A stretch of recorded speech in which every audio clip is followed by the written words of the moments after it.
আমরা সিকিমের ভিউ দেখছি ব্যালকনিতে বসে বসে। কেন কি রোদ, কি রোদ! এ বাবা, আমার ছোট্ট আশরিফা বসে বসে দেখছে। ওই বাবারে, খুব খুশি হয়ে যাচ্ছে আশরিফা।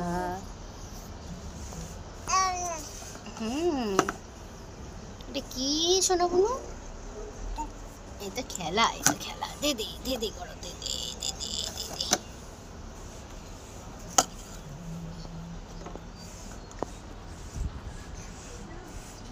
এই যে কি সুন্দর ভিউ, বসে বসে মনে হয় এখানেই থেকে যাই।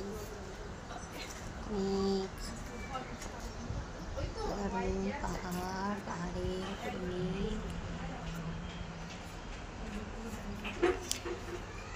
ব্যালকনিতে বসে বসেই মনে হচ্ছে সারাটা দিন কেটে যাচ্ছে। তারপরে যখন গ্যাংটক দিয়ে বেড়াতে যাব তখন আপনাদেরকে আবার দেখাবো রাস্তা।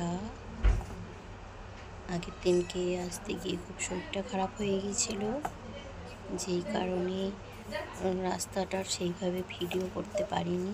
আপনাদেরকে যাওয়ার সময় খুব সহজ উপায়ে সিকিম থেকে কিভাবে যাওয়া যাবে, নিউ জলপাইগুড়ি থেকে গ্যাংটক, সিকিম, দার্জিলিং কিভাবে যাওয়া যাবে আপনাদেরকে যাওয়ার সময় সেটা দেখিয়ে দেবো।